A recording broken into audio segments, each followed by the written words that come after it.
우리의 소망의 닻은 반석은 오직 예수님 한 분인 줄로 믿습니다. 우리가 나중에 발을 디딜 때에 땅이 꺼지면 안 되잖아요. 꺼지는 곳에다 발을 디디면 안 되잖아요. 땅이 안 꺼지는 곳은 우리의 반석 되시는 오직 예수님 한 분뿐이신 줄로 믿습니다. 아멘. 믿음을 준비합시다 라는 제목으로 함께 말씀 나누기 원합니다. 우리가 믿음을 준비해야 됩니다. 내가 믿음이 있는데 무슨 믿음을 또 준비해야 되나 싶기도 하는데요. 이 믿음을 준비해야 된다라고 하는 이 믿음은 마지막 말세를 준비하는 믿음. 말세로 갈수록 이 땅에 환란이 더 심해질 텐데, 이 땅에 불시험들이 더 많을 텐데, 그 앞에서도 꺼지지 않는 믿음, 끝까지 견디는 그 믿음을 우리가 준비해야 된다라고 하는 것입니다. 우리가 신앙생활을 하는 목적을 이따금씩 계속해서 다시 한번 갱신해야 됩니다. 우리가 신앙생활하는 목적은 이 땅에서 잘 살기 위함이 아니라 하늘나라 가서 잘 살기 위함인 것이죠. 우리가 신앙생활하는 목적은 나의 영혼의 구원, 내가 하나님 나라에 들어가기 위함인 것이죠. 우리가 저쪽이 북쪽이다 라고 누가 알려줘서 북쪽을 향해 계속 1시간이고 2시간이고 걷는다고 해서 우리가 정말 그쪽을 향해서 나아가지 않잖아요. 한 번씩 나침반을 보면 우리 방향이 약간씩 틀어지지 않겠습니까? 그런 식으로 우리가 믿음을 가지고 내가 산다고 하지만, 이 땅에서 믿음을 가지고 산다고 하지만 나도 모르게 방향이 틀어질 수가 있는 겁니다. 그렇기 때문에 그럴 때마다 우리가 방향을 점검하고 내 믿음을 점검하고 내가 지금 하늘나라를 향해 가고 있는가, 그것을 우리가 살펴봐야 되는 것이죠. 말세로 가면 갈수록 우리의 믿음은 시험을 받으면 시험을 받았지 믿음이 더 강해지도록 그렇게 세상이 우리에게 독려해 주지 않습니다.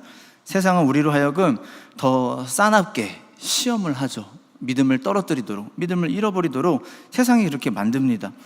천국에 다다랐을 때에, 그 목적지에 다다랐을 때에 그 길은 우리가 더 가기 편하게 점점 넓어진다라기보다는요, 점점 더 좁아지는 겁니다. 점점 더 길이 협착해지고 좁아지는 것이죠.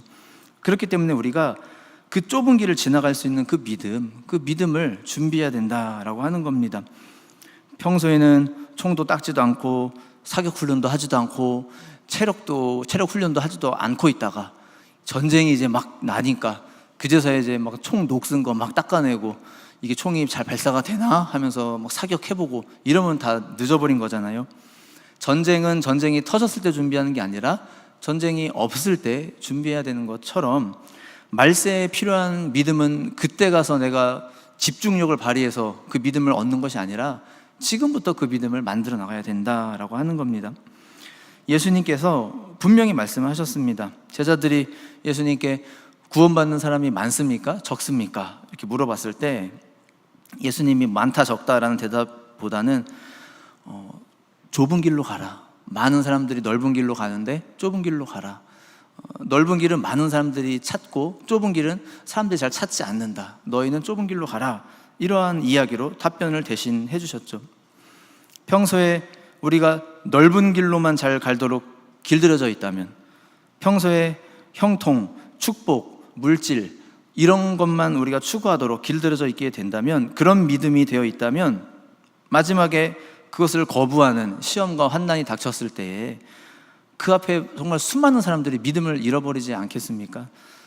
그 믿음이 혼란스러워지지 않겠습니까? 작은 고난에도 쉽게 흔들리는 믿음은 큰 환난 앞에 더 크게 흔들릴지도 모른다라고 하는 겁니다. 그래서 우리가 지금부터 이 믿음을 잘 준비해 나가자라고 하는 것입니다. 오늘 읽은 이 베드로전서는 환난으로 인해서 고통받는 성도들을 격려하기 위해 쓰여진 서신서입니다. 이때 당시에 많은 사람들이 믿음을 떠났습니다. 그 믿음의 시련이 너무 심하고 박해가 너무 심해서 많은 성도들의 믿음이 흔들리고 또 믿음을 떠나가는 사람들도 있었죠. 베드로 사도가 그것을 보면서 서신을 쓴 겁니다. 믿음을 격려하기 위해, 용기를 북돋아주기 위해 이 서신서를 쓴 겁니다. 이 격려의 말씀은 오늘 우리에게도 필요한 말씀들이죠. 그래서 오늘 이 베드로전서 1장 5절, 6절, 7절의 말씀을 가지고서 우리가 말세에 좁은 길도 잘 통과할 수 있도록 그 믿음을 잘 준비하는 우리 모두가 다 되시기를 간절히 소망합니다. 첫째로 우리가 말세에 그 좁은 길을 잘 통과하기 위한 믿음을 준비하기 위해 기억해야 될 것이 있는데요, 그것은 뭐냐면 하나님이 성도의 믿음을 보호하신다라고 하는 겁니다. 믿음에 대해서 우리가 좀 착각하기 쉬운 것은요, 믿음이 내 거라고 생각하는 겁니다. 내 의지와 상관 있는 것이라고 생각하는 겁니다. 내 의지로, 내 선택으로, 내가 남들보다 좀 양심적이고 더 선해서, 그래서 하나님을 잘 믿는 것이라고 그렇게 생각하게 되는 거죠. 그런데 만약 믿음이 그런 거라면 우리의 믿음은 개인의 실력이 되겠죠. 실력. 믿음이 곧 실력이 될 겁니다. 그리고 믿음이 실력이 된다면 또 개인의 자랑이 되겠죠. 내가 가진 믿음은 자랑이 되겠죠. 믿음이 실력이 되고 자랑이 되는 순간 그것은 믿음이 아니지 않나요? 그것은 그냥 사람의 신념일 뿐입니다. 신념. 내가 그게 옳다고 강하게 믿는 신념일 뿐입니다. 신념은 사람에게서 나온 것이지만 믿음은 하나님에게서 나온 것입니다. 에베소서 2장 8절과 9절을 보면요, 너희는 그 은혜에 의하여 믿음으로 말미암아 구원을 받았으니 이것은 너희에게서 난 것이 아니요 하나님의 선물이라. 행위에서 난 것이 아니니 이는 누구든지 자랑하지 못하게 함이라. 이렇게 말씀합니다. 믿음은 하나님이 주신 선물입니다. 믿음은 하나님이 택하신 자녀에게 주신 선물입니다. 그렇기 때문에 내 안에 믿음이 있다라는 것은요, 하나님이 나를 선택하셨다라는 증거가 되는 겁니다. 믿음이 증거가 되는 겁니다. 여러분 안에는 다 믿음이 있으시죠? 아멘. 하나님이 나를 사랑하시고 이 다음에 예수님이 오셔서 나를 천국으로 영접하실 것이다 라는 믿음이 다 있으시죠? 아멘. 마음속으로도 크게 아멘 하시는 분의 그 음성이 제게 전달되는 것 같습니다. 내 안에 믿음이 있다면 하나님이 나를 택하신 것이 맞습니다. 하나님이 나를 택하셨다면, 하나님이 내게 믿음을 주셨다면 하나님이 그 믿음을 보호하신다라고 하는 겁니다. 오늘 본문에 보면 이 믿음을 하나님이 보호하신다고 말씀합니다. 오늘 보면 5절에 보면 너희는 말세에 나타내기로 예비하신 구원을 얻기 위하여 믿음으로 말미암아 하나님의 능력으로 보호하심을 받았느니라. 이렇게 말씀합니다. 하나님이 성도의 믿음을 보호하신다고 분명히 말씀하고 있죠. 하나님은 저와 지금 여기서 예배드리고 계시는 모든 성도님들의 그 마음속에 있는 그 믿음을 하나님이 보호하고 계신다라는 겁니다. 하나님이 우리의 믿음을 보호하신다라는 것을 성경 여러 곳에서 발견할 수가 있는데요, 그 중에 한 부분, 누가복음 22장에 보면 이런 구절이 있습니다. 22장 31절, 32절에 보면 시몬아 시몬아 보라, 사탄이 너희를 밀가부르듯 하려고 요구하였으나 그러나 내가 너를 위하여 내 믿음이 떨어지지 않기를 기도하였노니 너는 돌이킨 후에 내 형제를 굳게 하라. 이렇게 말씀합니다. 이거는 예수님이 하셨던 말씀인데요, 그 최후의 만찬 때, 예수님이 체포당하시기 전날 밤 제자들과 마지막 유월절 만찬을 나누셨을 때 그때 나눈 대화 중 하나입니다. 그날 밤에 많은 일이 있었죠. 가룟 유다에게 사탄이 생각을 집어넣었죠. 예수를 팔 생각을 집어넣었죠. 그래서 가룟 유다가 그것을 실행하러 나갔습니다. 또 베드로는 여기 있는 이 사람들은 다 주님을 배신하고 떠나도 절대로 나는 배신 안 할 겁니다. 그렇게 호언장담을 했죠. 내가 죽을지언정, 죽음까지도 거론했습니다. 내가 차라리 죽을지언정 끝까지 주님 따라가겠습니다. 그렇게 호언장담을 했죠. 이날 밤은 마귀가 역사하는 밤이었습니다. 그 순간 마귀가 가룟 유다에게 역사하고 베드로에게 역사했죠. 가룟 유다를 완전히 넘어뜨리려고, 가룟 유다가 나중에 그 죄책감에 시달려서 완전히 믿음을 다 빼앗겨 버리도록, 또 베드로도 마찬가지로 베드로도 나중에 의기소침해지도록, 자기가 그렇게 호언장담 해놓고 1등으로 예수님을 부인한 것으로 인해서 스스로 죄책감에 빠지도록, 믿음을 다 쏟아버리도록 그렇게 베드로에게도 역사하고 있었던 거죠. 마귀가 이런 식으로 이 제자들을 무너뜨리려고 이러한 어떤 로드맵을 가지고 그날 밤 역사하고 있었을 때 그때 예수님이 하신 말씀입니다. 시몬아 시몬아, 사탄이 너희를 밀타작하듯이 시험하려고 준비하고 있는데 내가 너를 위해 기도했다. 너의 믿음이 떨어지지 않기를 위해 기도했다. 그러니 너는 네 마음을 추스르고 나면 네가 잠깐 넘어지겠으나, 네가 죄책감에 시달리고 의기소침하는 그 시험을 당하겠으나 다시 마음을 추스르게 되고 나면 너는 네 형제들의 믿음을 다시 북돋아줘라. 네 형제들을 다시 사기를 북돋아줘라. 이런 말씀을 예수님이 하고 계시는 거죠. 이때 당시에 베드로는 자기의 믿음이 어떻게 될지에 대해서 정말 전혀 알 수가 없었습니다. 그런데 예수님은 그것을 다 아시고 베드로의 믿음을 보존하시기 위해, 베드로의 믿음을 보호하시기 위해 기도하고 계셨다라고 하는 것이죠. 이처럼 하나님은 미리 내다보시고 당신의 사랑하는 자녀, 당신의 택함받은 자녀의 믿음을 보호해 주신다라고 하는 겁니다. 그렇다면 우리가 한 가지 의문점이 듭니다. 그러면 배교하는 일은 왜 생겨나는 것일까? 하나님께서 모든 성도들의 믿음을 다 지켜주신다면 아무도 믿음을 잃지 않아야 되는 거 아닌가? 이런 의문이 듭니다. 이 의문에 대한 대답 또한 결국 믿음으로 말미암아입니다. 믿음으로 말미암아. 5절을 다시 보면요, 너희는 말세에 나타내기로 예비하신 구원을 얻기 위하여 믿음으로 말미암아 하나님의 능력으로 보호하심을 받았느니라, 이렇게 말씀합니다. 하나님이 우리의 믿음을 보호해 주시는데요, 뭐로 말미암아? 믿음으로 말미암아 우리의 믿음을 보호해 주신다라는 겁니다. 이게 뭐 언뜻 보면 무슨 말장난 같기도 하고 좀 의아한데요, 이게 참 믿음에 대한 굉장한 진리입니다. 우리가 하나님이 나를 보호해 주실 것이라고 믿는 그 믿음으로 말미암아 하나님이 보호해 주신다라고 하는 겁니다. 이렇게 예를 들어보면 좋을 것 같습니다. 우리의 믿음이 보호받는 것은 예수님과 악수를 하는 거예요. 근데 예수님은 항상 우리를 향해 손을 내미시는데 우리가 손을 내밀지 않는 거죠. 그리고 예수님은 문 밖에 계시고 우리는 문 안에 있는 겁니다.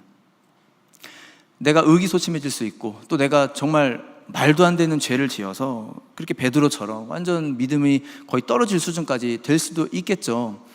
근데 그때조차도 하나님은 나를 사랑하실 거야, 하나님은 이런 내 믿음도 다시 살려주실 거야 라는 그 믿음이 있는 사람이라면 문을 열어보겠죠. 그 문을 열면 여전히 나를 향해 손을 내밀고 계시는 그 예수님을 보게 될 것이고, 그 예수님의 손을 다시 잡는 순간 보호받는 것이죠. 그렇기 때문에 우리의 믿음이 보호받는다라고 하는 것은 여전히 하나님이 나를 보호해 주실 거야 라고 믿는 그 사람에게 그러한 역사가 나타난다라고 하는 겁니다. 그게 믿음입니다. 결국 믿음이 믿음을 지키는 것이죠. 로마서 1장 17절에 보면요, 복음에는 하나님의 의가 나타나서 믿음으로 믿음에 이르게 하나니 기록된 바 오직 의인은 믿음으로 말미암아 살리라 함과 같으니라, 이렇게 말씀합니다. 우리는 믿음으로 사는 거예요. 믿음으로 믿음에 이르고, 그래서 의인은 그 믿음으로 사는 겁니다. 하나님이 성도의 믿음을 보호하신다라는 것을 우리가 믿는 것이 앞으로 있을 모든 환난과 불시험들을 이겨나가는 데에 능력이 되고 도움이 된다라고 하는 것입니다. 바라기는 내가 불시험을 만나 넘어졌다 할지라도, 또 때로는 정말 믿음이 하나도 없는 사람인 것처럼 그렇게 믿음을 다 쏟아버렸다 할지라도, 내가 내 스스로를 봐도 용서가 되지 않는 그러한 순간이 설령 찾아온다 할지라도 그때까지도 나를 포기하지 않으시는 그 하나님을 바라보고 그 믿음의 실마리를 손에서 놓지 않고 계속해서 나아갈 수 있는, 그래서 천국문에 이르기까지 그 문턱 안까지 들어갈 수 있는 우리 모두가 되시기를 간절히 소망합니다. 두 번째로, 우리가 말세의 믿음을 준비하기 위해 또 필요한 것은 시험이 여러 가지가 있으나 그 시험의 근심은 잠깐이다라고 하는 겁니다. 오늘 보면 6절을 보시면, 그러므로 너희가 이제 여러 가지 시험으로 말미암아 잠깐 근심하게 되지 않을 수 없으나 오히려 크게 기뻐하는도다, 이렇게 말씀합니다. 여러 가지 시험으로 인해 근심하지만 그 근심은 잠깐이다라고 말씀하고 있는 것이죠. 시험은 여러 가지입니다. 여러 가지. 우리에게 있는 시험은 단순하지가 않아요.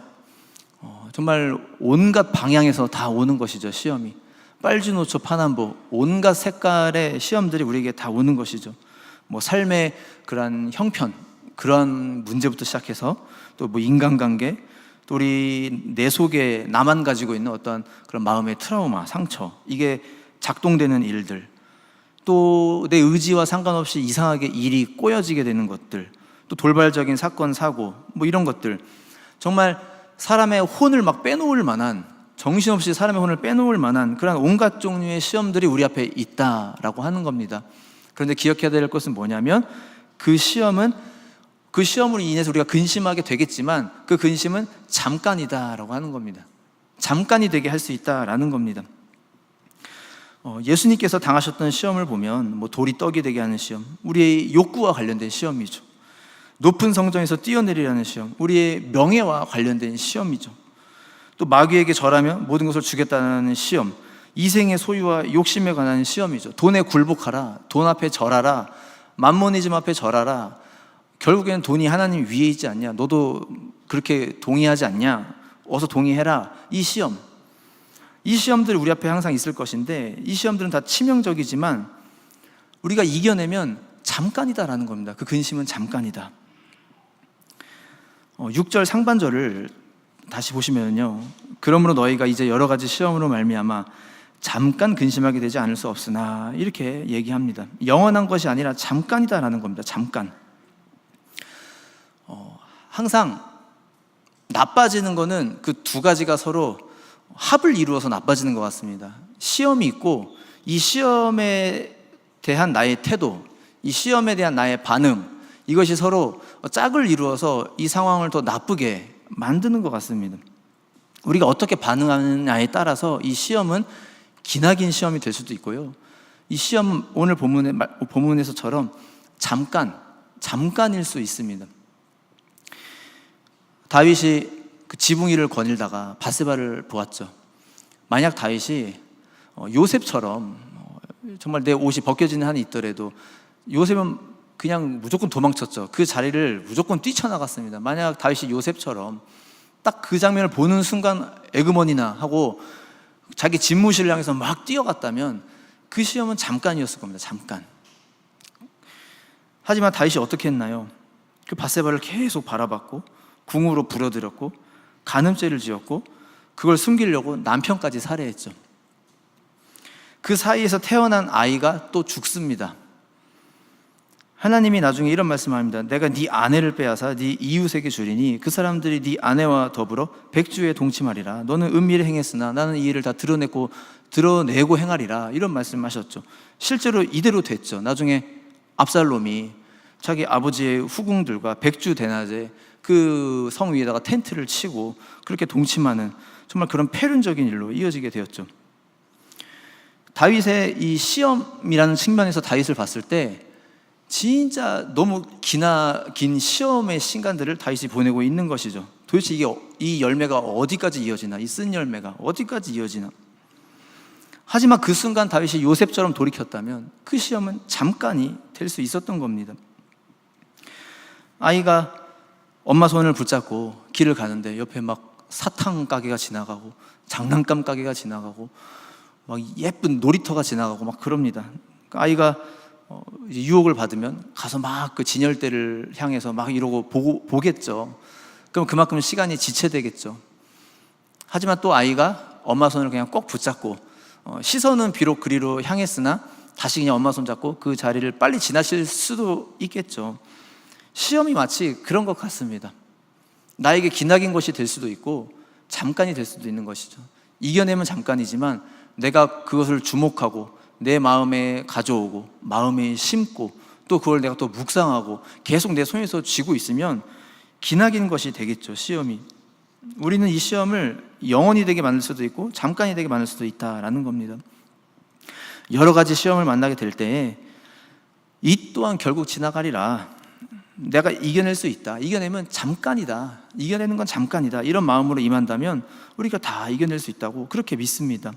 시험은 강렬하지만 이겨내면 결국 그 근심은 잠깐이다라는 것을 늘 기억하고, 모든 시험과 환난 앞에 우리의 내성이 점점 더 강해질 수 있는 그런 믿음을 소유할 수 있는 우리 모두가 되시기를 소망합니다. 끝으로 말세를 준비하는 믿음으로서 가장 중요한 것은 불로 연단해도 소멸되지 않을 믿음을 준비하자라고 하는 겁니다. 6절 하반절이 이렇게 끝이 납니다.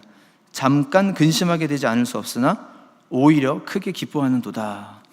오히려 크게 기뻐하는 이유는 7절에 보시면 너희 믿음의 확실함은 불로 연단하여도 없어질 금보다 더 귀하여 예수 그리스도께서 나타나실 때에 칭찬과 영광과 존귀를 얻게 할 것이니라 말씀하고 있죠. 여러 가지 시험들이 다가오나 우리가 기뻐할 수 있는 이유는 한 가지가 분명해지기 때문입니다. 불시험을 통과한 믿음, 그 믿음이 분명해지기 때문입니다. 우리가 이런 믿음을 지금부터 준비해 나가야 되는 것이죠. 조금만 불에 가까워지면 그냥 사르르 타버리는 그런 믿음 말고, 내게 불시험이 다가왔는데, 화염 같은 불이 내 인생에 찾아왔는데 내가 그걸 뚫고 지나가는 믿음, 내 몸은 좀 그을지라도 그를 뚫고 지나가는 그 믿음, 그러한 믿음을 우리가 준비해야 되는 것이죠. 처음 말씀드렸듯이 우리 신앙의 최종 목적은 결국 영혼 구원입니다. 하늘나라에 들어가는 겁니다. 마지막 순간 하늘나라에 들어가지 못한다면, 그 문턱 앞에서 우리가 쭉정이로 이렇게 발견된다면 너무나도 억울한 일이죠. 세상은, 우리가 이거 한 가지만은 정말 반드시 기억해야 되는 것은요, 세상은 너 예수 정말 잘 믿어라, 자꾸 이것을 믿음을 독려하는 세상이 아니라 어떻게 해서든지 그 믿음을 무너뜨리려고 하는, 어떻게 해서든지 그 믿음을 시시한 것이 되도록 만드는, 어떻게 해서든지 하나님에 대해 의심되도록 만드는 그러한 세상이 온다라고 하는 겁니다. 그렇기 때문에 우리가 지금 이 땅에 머무는 동안 그 불시험을 통과할 수 있는 믿음을 우리가 지금부터 잘 준비해 나가야 하는 것이죠. 만약 어떤 두 입시생이 있는데 둘 다 학원을 다닙니다. 대학을 들어가기 위해서 둘 다 열심히 학원을 다니는데, 두 입시생이 있는데 한 입시생은 학원이라는 공간 안에서 좀 편하고 풍족하게 다니고 싶어 해요. 그래서 막 맛있는 것도 많이 먹고, 친구도 사귀고, 여자친구도 사귀고, 또 수업도 그냥 내 편한 대로 아침에 좀 늦잠 자고 오후에 와서 수업 듣고 막 이럽니다. 근데 한 입시생은 아침 일찍부터 와가지고 맨 앞자리 맡고, 그래서 맨 앞에서 공부하고 선생님께 질문하고, 밥 먹는 시간도 아까워서 김밥 사 먹고 막 그럽니다. 첫 번째 아이는 내가 지금 이 학원에 왜 왔는지 목적을 잃어버린 아이죠. 난 지금 대학교 들어가려고 이 학원에 온 건데, 내가 지금 이 학원 편하게 다니자고 온 게 아닌데, 내가 지금 이 학원 안에서 뭐 여러 가지 것들을 누리자고 온 게 아닌데, 이 아이는 목적을 잃어버린 것이죠. 우리가 이 땅에 있는 것은 마치 그런 것과 똑같은 것 같습니다. 저 나라에 들어가기 위한 믿음을 계속해서 연글도록, 우리 안에서 연글도록 만들어 나가는 것이죠. 우리가 예수님의 십자가, 보혈의 은혜, 속죄의 은혜, 이런 것을 믿는 이유는 물질 구원이 아니라 영혼 구원이잖아요. 영혼 구원. 물론 하나님은 우리에게 주시는 분이 맞습니다. 물질의 축복도 주시고 삶의 여러 가지 형통을 주시는 분이 맞지만, 그건 하나님의 선물이고 하나님 손에 들린 것이죠. 하나님이 아닙니다. 그거 자체가. 목적이 잘못 설정되어 있는 믿음은 불로 연단할 때 견디지 못합니다. 하나님 이퀄 축복, 하나님 이퀄 형통, 이 공식 하나만 깨져도 금세 시험에 듭니다. 바람을 등지고 키질을 하면 쭉정이는 날아가고 알곡만 남죠. 말세 성도에게 일어날 시험들이 바로 이런 겁니다. 키질. 하나님 이퀄 축복, 하나님 이퀄 형통, 이 공식을 깨트리는 시험들이 얼마든지 있겠죠. 그런데 만약 이 공식만 가지고 이것이 전부라는 생각만 가지고 신앙생활을 하게 되면 우리가 키질 한번 당할 때 정말 못 견디지 않을까요? 우리의 믿음이 혼란스러워지지 않을까요? 이게 뭔가 하지 않을까요? 하나님이 안 계시나 하지 않을까요? 견디기 힘들 겁니다. 마태복음 3장 12절에 보면 손에 키를 들고 자기의 타작마당을 정하게 하사 알곡은 모아 곳간에 들이고 쭉정이는 꺼지지 않는 불에 태우시리라, 이렇게 말씀합니다. 알곡과 쭉정이를 가려내는데 그게 키질이다라는 거죠. 알곡과 쭉정이를 가려내는 게 형통과 축복이 아니라는 겁니다. 만약 형통이 그 기준이라면 이 땅에서 가장 많이 형통한 사람, 이 땅에서 가장 많이 축복받은 사람이 가장 구원받을 만한 믿음을 가진 사람이라면 하나님이 오셔서 가장 축복받은 사람만 추려내시겠죠. 그러면 가장 형통한 사람만 추려내시지 않을까요? 그게 기준이 아니라 키질이 기준이라는 겁니다. 키질. 이런 관점에서 우리가 다시 한번 우리의 믿음을 바라볼 때 고난과 시험, 때로는 이것이 우리에게 참 필요한 것이구나, 양약과도 같은 것이구나 싶습니다. 때로는 이유를 알 수 없는 고난, 이유를 알 수 없는 그런 믿음의 시련들이 우리 앞에 나타날 때 그때 당시에는 도저히 납득이 안 가고 또 원망스럽기도 하지만 결국 이러한 것들로 인해서 우리 안에 하나님 이코르 형통, 하나님 이코르 축복, 이것이 100%는 아니구나, 이런 공식만 있는 것은 아니구나라는 그 세계관이 깨지게 되는 것이죠. 그래서 욥처럼 주신 분도 여호와, 거두어 가신 분도 여호와, 여호와의 이름만 찬양하리라, 그분의 뜻만 서리라, 이러한 고백을 할 수 있는 우리가 되는 것 아닐까요? 믿음과 상관없이 얼마든지 불시험이 있을 수 있다. 말세로 갈수록 그런 불시험들은 더 기승을 부리면 기승을 부렸지 얌전해지지는 않을 것이다. 그리고 수많은 사람들이 믿음을 떠나게 될 것이다. 넓은 길로 가게 될 것이다. 이 개념을 우리가 계속 기억한다면 우리가 절대로 믿음을 잃어버리지 않을 것 같습니다. 그리고 오늘 본문의 말씀대로 이 불시험으로 인해서 우리가 하나님 앞에 정금 같은 존재로 드러나고 칭찬받고 존귀를 얻게 되는 것이죠. 코로나19를 우리가 겪은 지 참 시간이 많이 흘렀습니다. 이것이 우리에게 좋은 경험이었던 것 같습니다. 요한계시록에 보면은 대접을 붓고 두루마리를 풀고 할 때마다 이 땅 가운데 엄청난 시험과 환난이 생기죠. 믿음을 잃어버릴 만한 그런 환난들이 생깁니다. 말세에 갈수록 어려운 일들이 있을 것이다 라는 거죠. 코로나19로 인해서 많은 것들을 우리가 보게 되었고요, 많은 것들을 경험하게 되었습니다. 코로나19로 인해서 신천지가 세상에 다 드러나게 되었고, 신천지가 이단이고 그 욕을 얻어먹게 되었죠. 또 코로나19로 인해서 부조리한 직장들이 다 수면 위로 다 드러났습니다. 하지만 반대로 코로나19로 인해서 가게 임대료를 면제해주는 그 정말 천사 같은 그 건물주가 나타나게 되고, 또 손수 한 땀 한 땀 마스크를 정성스럽게 만들어서 동사무소 가져다주는 할머니의 그 사랑도 드러나게 됐죠. 어떤 사람은 마스크를 쟁여두고 막 비싼 값에 파는 그런 이기적인 악한 사람이 있는가 하면, 어떤 할아버지는 자기가 평생 모은 그 돈을 가지고 관공서에 갖다 바치면서 이 돈으로 가난한 사람들 마스크 사주세요, 마스크가 너무 비싸요, 가난한 사람들 마스크 사주세요, 이런 분도 나타났죠. 이 땅에 환난이 도래하니까, 어려움이 도래하니까 선한 사람과 이기적인 사람들이 수면 위로 드러나게 되더라 하는 겁니다.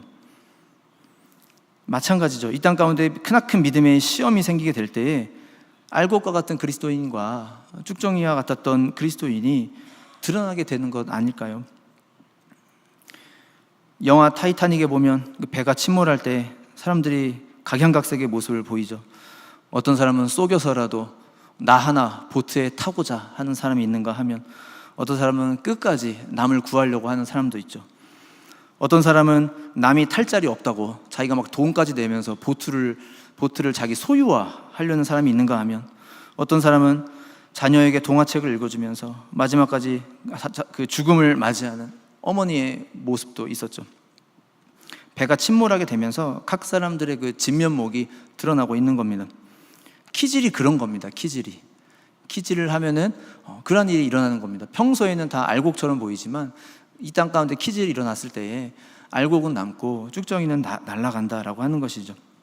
말세에 있을 큰 환난 앞에 여러 사람들의 믿음이 수면 위로 드러나게 될 것인데, 그때 알곡처럼 하나님께서 택하시는 믿음, 그 모든 불시험들을 이겨내고 그 천국문에 이르는 믿음, 남들이 다 넓은 길로 갈 때 그 좁은 길을 향해 얼마든지 찬송을 부르면서 걸어갈 수 있는 그 믿음을 준비할 수 있는 우리 모두가 다 되시기를 간절히 소망합니다.